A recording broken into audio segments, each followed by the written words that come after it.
She handed me back a small brass key on a Saturday morning in February. It was for the workshop, nothing grand. I'd cut it in January so she could come and go when she was shooting there on her own, because the light through the south window was the particular kind she said she could never find anywhere else. I had not made a speech about it. I had just cut the key and set it on the corner of the workbench where she always put her coffee. She picked it up that morning and turned it in her fingers and said she needed to figure out who she was before she could figure out anything else. She said it to the porch boards, not to me. I stood in the doorway and said the same thing I had said twice before, that she didn't have to be ready today, and that I wasn't going anywhere. She nodded, not quite meeting my eyes, and walked back to her car. That was the third time. What she didn't know, what I was not ready to say out loud, was how close I had come to not saying it. My name is Owen Garrett. I'm 33 years old and I live in Millhaven, Kentucky, which is the kind of town that does not make the news unless there's a bad winter. We have a grain co-op, a diner, a library that smells like cedar and old paper, and a 2-block stretch of Main Street that people in cities would call charming in that particular way. That means they would not want to live there. I have a small house on the edge of town and a workshop behind it that takes up more of my life than the house does. I restore antique furniture, chairs, writing desks, dressers, things people inherit and don't know what to do with. I strip the old finish, repair the joints, fill the gaps, match the grain as close as I can get it, and bring them back to something solid. It is slow work. It requires more patience than skill, most days. People ask me what the satisfaction is, working that hard to restore something someone else built. I tell them it's the same reason you fix a bridge instead of tearing it down, because the thing was made to last, and it still can if someone is willing to do the work. The wound I was carrying when Nadia Cole came into my life was older than any of the furniture I had ever restored. My father left when I was 12. No warning, no note. He was there on a Tuesday and gone by Thursday, and that was the whole of it. My mother spent a year explaining it to me in different ways. He wasn't ready, he wasn't well, it wasn't about me. And none of the explanations changed the simple fact of the empty chair at the kitchen table. I spent 20 years building myself into the opposite of him. Patient, present, the kind of man who stays. I was proud of that. I still am. But somewhere along the way I'd started to confuse staying with being enough. And those are not the same thing. Staying is something you do. Being enough is something you can only find out from the other side of someone else's answer. I did not know, when Nadia showed up in Millhaven with her camera bag and her careful eyes, that she was going to teach me that difference. She moved into the Andersons' rental on Birch Street the previous June, a pale yellow house with window boxes she planted with herbs the same week she arrived, because she said she needed something living to look after, or she'd spend too much time in her own head. I know that now. At the time, she was just a new face at the hardware store. I was buying sandpaper when I saw her standing at the display of picture-hanging strips, reading the back of 3 different packages like they contained fine print she needed a lawyer for. I said I'd used both the small and the medium ones, and that the medium held better if she was hanging anything heavier than a frame. She said thank you without looking up, which made me think she didn't want to talk, so I started for the register. Then she said, "What about for a lens cabinet?" Shallow, but the lenses are heavier than they look. I told her the medium ones, screws into the stud if there was one, and gave her the rough weight limit. She looked up then, brown eyes, tired in a careful way, like she was monitoring how tired she was. She said, "You know a lot about hanging things." I said I worked with furniture for a living, and she said, "That sounds like the most patient job in the world." And I said it had to be, and she almost smiled. I saw her twice more that summer before we actually spoke properly. Once at the coffee shop where she was working at a corner table with her laptop and 3 empty cups. Once at the community garden on the edge of town, where she was pulling weeds in a plot she'd taken over from Mr. Hensley after he moved to be near his daughter. I helped her with the far corner one Saturday morning without being asked. We worked side by side for an hour and said maybe 12 sentences. In August, the library put up a display of photographs from people in the community. Landscapes, portraits, local color. 3 of Nadia's were on the end wall. 2 were architectural, the grain elevator at dusk, the old courthouse window. The third was a close shot of a woodpile in someone's yard, the split ends of the logs facing out, all those rings and lines telling their years. It was a remarkable photograph. It made the pile of wood look like something worth stopping for. I found her at the garden the next Saturday and told her the woodpile photograph was the best thing in the display. She said, "It's just wood." "That's the point," I said. She studied me like she wasn't sure whether I was serious. I asked if she wanted to see the workshop sometime. I said it the way you offer a thing you don't expect to be taken, just putting it out there because it seemed like she'd find the space interesting, the way she'd found the woodpile interesting. She came the following Thursday evening. I was working on an oak writing desk from the late 1920s, refinishing the top, bringing the grain back after years of paint somebody had seen fit to apply in what I can only assume was a moment of regret. Nadia stood at the edge of the room for a minute, taking in the tools, the smell of the stripper and the sawdust, the desk under the light. Then she walked over and ran her hand along the top rail, light, just fingertips. "It's already beautiful," she said. "It was always beautiful," I said. "It just got covered over." She pulled her hand back, and in a tone that was aimed somewhere past me, more at the wall than at me, she said, "I have a hard time trusting beautiful things that look solid." She did not explain that. I did not ask, but I noticed. By September, we had settled into something neither of us had named. She came to the workshop 2 or 3 times a week to photograph the tools, the wood at different stages, light through the window at different hours. She was building a series, she said, about restoration, about the work of returning things to what they were. I made her a small shelf for her lens cases in the corner of the workshop, so she didn't have to keep them in her bag. I didn't mention it. I just built it on a Sunday afternoon, and it was there when she came on Tuesday. She saw it and stopped, and then she said, "Owen. Just my name." And then she unpacked her lenses and arranged them on the shelf like she'd been waiting for a place to put them. We started having dinner after the workshop. Sometimes at her place, sometimes at the diner. She made good soup, too much of it, always, like she was cooking for a family she didn't have. I brought wine and pretended not to notice when she drank most of it. She was funny when she relaxed, dry and specific, the kind of funny where the best lines arrive quietly and you almost miss them. One evening in October, she laughed so hard at something I said about a credenza I was refinishing that she knocked her coffee off the edge of the workbench. We both reached for it, and our hands caught on the same thing. She went still. And then she said she should probably get home. And she packed her lenses.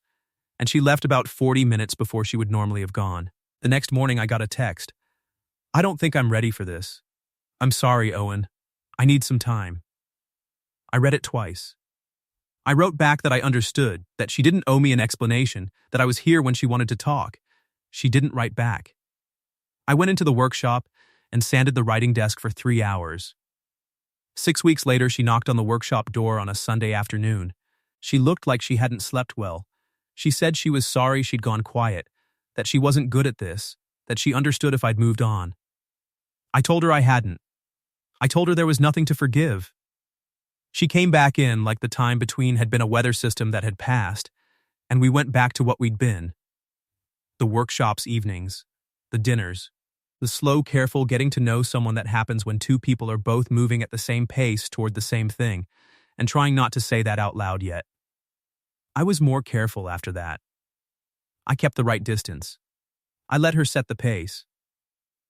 One evening in December, she stayed later than usual.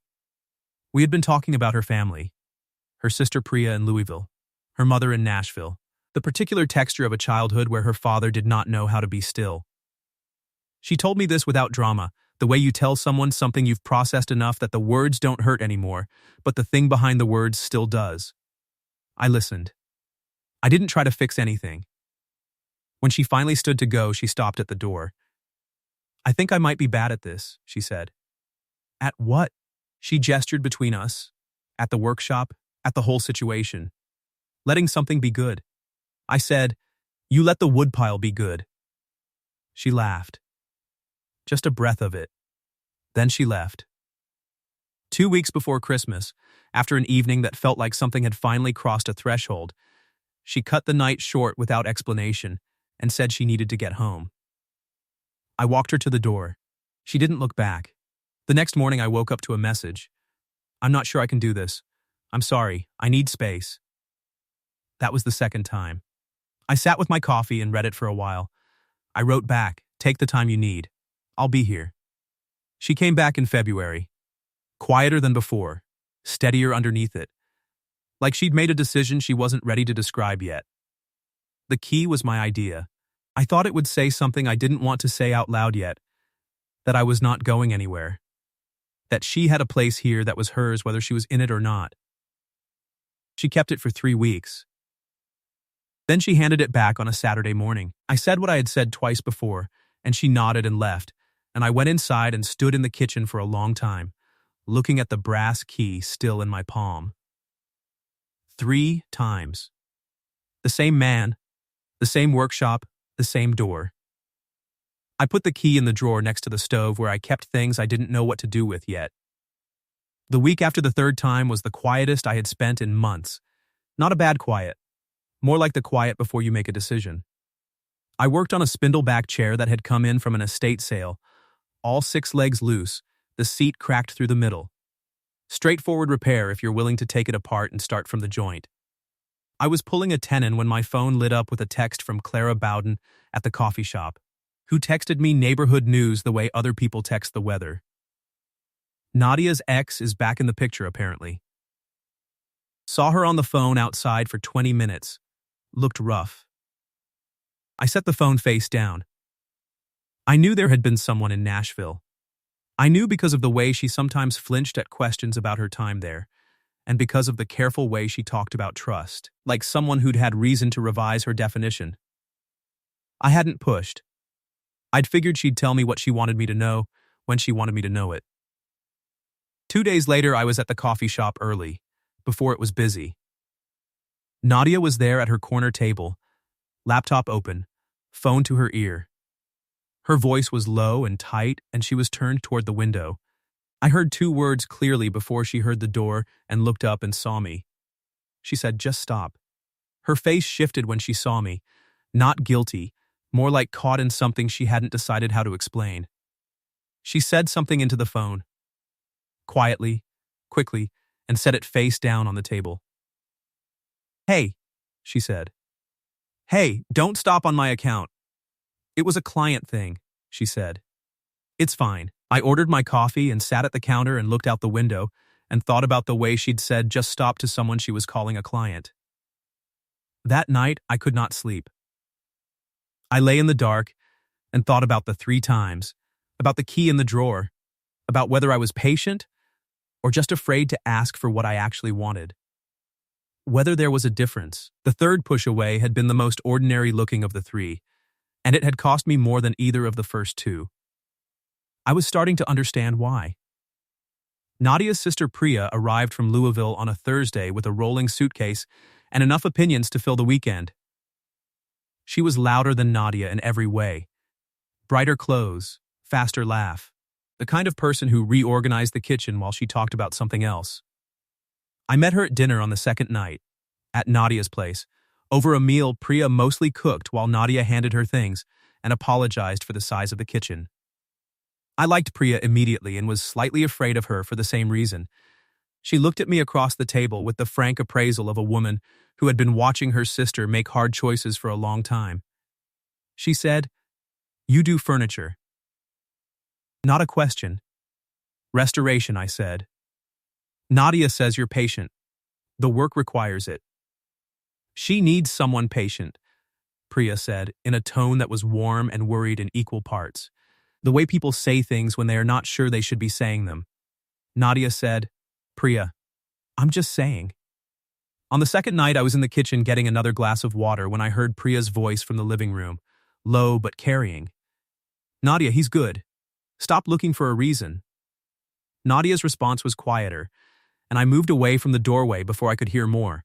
An hour later, Priya found me on the back porch while Nadia was on the phone with their mother. She leaned against the railing beside me and looked out at the dark yard and said, "She does this with everyone she cares about. You should know that." I said, "What does she do?" "She runs." She paused. Our father was like that. Not malicious. Just unable to stay in a thing once it got real. She grew up thinking love was something that came and went, that the coming was the good part and the going was inevitable. I thought about the key in my kitchen drawer. She's also been hurt, Priya continued, more quietly. In Nashville. More than she's said to you, probably. That man did a number on her. What man? Priya was quiet for a moment. That's her story, she said finally, but whatever she does, whatever reason she gives, it's not you, Owen. I need you to know that. She went back inside. I stood on the porch for a long time after that, looking at the dark yard. The following evening, Priya sat down with Nadia while I was in the other room reading, voices low, and I heard Priya say Marcus's name. And then, I'm not saying go back. I'm saying get closure. You're not going to be able to give anyone a fair chance until you do. Nadia's answer was short, hard to hear. Priya, I just don't want you to lose Owen because of what Marcus did. You punish yourself. You always have. A long silence. Then Nadia's voice, soft and tight. I know what I'm doing. Priya. I set my book down and looked at the ceiling. I thought about the name Marcus, about the way Nadia had been on the phone at the coffee shop saying, just stop. I thought about my father. I thought about being 12 years old and still, and good, and waiting to be chosen. I got up and went to the kitchen and stood at the counter for a while in the quiet. I gave her a week. I didn't disappear in a cold way. I wasn't cruel about it. I just stopped showing up. Stopped texting, went into the workshop and finished the spindleback chair and started on a blanket chest that had been sitting in the corner since November. I thought about things with the specific clarity that comes from working with your hands on a problem that has a solution. I had been patient for 9 months. Patient when she pulled back the first time. Patient when she went quiet the second time. Patient with the Saturday morning and the key. And the same gentle answer. And patience, I had decided, was only a virtue if it was a choice, and not just a fear with nicer clothes on. I needed to know, honestly, why I was still standing at that door. Whether it was because I loved her, and I did. I had understood that somewhere around the second push away, but not let myself say it. Or because I had spent 20 years being the man who stays, and I was afraid to find out who I was if I stopped. I was sanding the lid of the blanket chest on a Thursday afternoon when the workshop door opened. Nadia stood in the doorway in her coat, hands in her pockets, camera bag over one shoulder. She looked at the room like she was checking to see if anything had changed. She said, "You've been quiet." I needed some time, I said. Same words she'd used. Not cruel, just true. She came in slowly and sat on the stool she always used near the window. She didn't take her camera out. "I know why you've been quiet," she said. I kept sanding. "Will you stop for a minute and look at me?" I set the sandpaper down. She was watching me with an expression I hadn't seen from her before. Not the guarded one, not the almost smile. Something more open and more frightened than either of those. "I don't want to be somewhere you keep coming back to because it's safe," I said. "I want to be somewhere you come back to because you want to be here." She said, "I know." "Do you?" A long silence. The workshop was quiet except for the wind against the south window. Then she said, "Can I tell you something I haven't told anyone here?" I said yes. She told me about Marcus. She told me the whole thing, not the short version she'd given in pieces over 9 months, but the actual story. 2 years in Nashville with a man who had made her believe her own instincts were broken, not with his hands. He was never that. With words, with timing, with the slow, patient work of making a person doubt everything she perceived about herself. When she said she was unhappy, he told her she was oversensitive. When she said something felt wrong, he told her she was looking for problems. When she trusted something good, he found a way to make her feel foolish for trusting it. She had spent a year after leaving Nashville not knowing if her feelings were real or if she was still his version of herself. The oversensitive one. The difficult one. The one who couldn't let anything be good. Every time something feels right with you, she said, there's a voice that says I'm wrong, that I'm reading it incorrectly, that I'm going to ruin it by wanting it too much. She looked at her hands. So I leave before I find out. The workshop was very quiet. I didn't say she should have told me sooner. I didn't say anything about the 9 months. I just sat with what she'd said and let it be what it was. After a while, she looked up. So what do you want, Owen? I looked at her. In the light through the south window, in my workshop, with sawdust on the floor and her lens shelf in the corner and the half-finished blanket chest between us. I'll still be here when you're ready. She didn't look away this time. What if I'm ready now? She said. Her voice was quiet, and she was watching me the way you watch something you want to be certain is real. What if I've been ready, and I just kept convincing myself I wasn't? I crossed the workshop and sat down on the stool across from her. Then I'm right here, I said. I've been right here. She exhaled, slow, like something had finally come loose in her chest that had been held too tight for a long time. She reached out and put her hand over mine on the bench. I'm sorry it took 3 times, she said. It took as long as it took. You should have said something. You should have told me to figure it out. Maybe, I said. But I knew you'd get here. Her eyes were shining. She didn't cry, she held it, but her hand tightened on mine. How? She asked. I thought about the photograph in the library, the woodpile, the way she'd found something worth stopping for in a pile of split logs, all those rings showing their years. Because you know how to see things that are worth seeing, I said. I just had to wait until you looked. She was quiet for a moment. Then she said, I'm looking.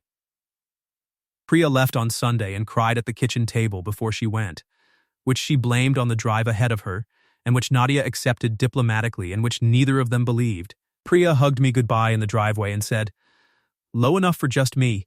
Don't let her talk herself out of it this time. I told her I didn't think she would. Marcus sent one more text 2 weeks later. Nadia showed it to me without me asking, which was the most significant thing she had done since the workshop conversation. She showed me the screen and said, I'm not going to answer it. I said okay. She deleted the message. That was the end of it as far as I know. Nadia and I took things step by step after that, the way you build something that's meant to last, checking the joint before you add the weight. But there was something different underneath all of it, a steadiness, a sense that the foundation had been tested and was holding. She started leaving things in the workshop, not the camera equipment that had been there for months. Other things. A sweater on the hook by the door. A mug she liked better than my others. A small succulent she'd brought from her kitchen windowsill because she said it liked the south window light.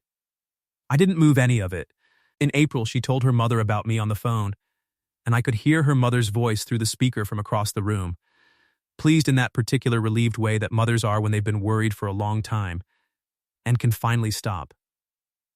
Nadia caught my eye over the phone and shook her head at me like I was being smug, which I wasn't. I was just glad. I asked her to marry me the following October. We were at the workshop. Where else would it have been? On an evening when the light through the south window was the particular gold of late autumn, the kind she always said she couldn't find anywhere else. I had finished restoring the oak writing desk from the 1920s, the one she had first touched 9 months before we figured out who we were to each other. I had replaced the broken middle drawer pull with a new brass one that matched the original hardware as closely as I could find. I had set it in the center of the workshop under the light. She came in and saw it and went still. She ran her hand along the top rail the same way she had the first time. Light, just fingertips. You finished it, she said. I want you to have it, I said. She looked at me. And I want you to have the rest of it too, I said. All of it. This workshop, this town, whatever comes next. She looked at the desk for a long time. Then she turned around. Okay, she said. Okay? Yes, she said. And her smile came up slow and certain, the way the good ones do. That's what I mean. Yes, we were married in May, in the backyard of the pale yellow house on Birch Street, where she'd planted the window box herbs the first week she arrived. 30 people. Priya cried louder than anyone else and apologized for it without stopping. My two best men from the crew stood in the back looking like they'd borrowed their suits from slightly different decades. Which they had. It was a short ceremony and a long afternoon, and it was exactly enough.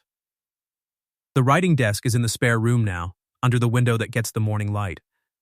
Nadia uses it every day. I still notice the drawer pull sometimes when I walk past. The new brass, the old brass, close enough that you'd have to know to see the difference. I told her once, early on, that I'd still be here when she was ready. I said it the second time when she needed to hear it again. I said it the third time with a brass key in my hand on a February morning, because it was all I knew how to give her that wasn't pressure. 3 times. She came back every time. And the 4th time she came back, she didn't go anywhere. I never had to say it again after that.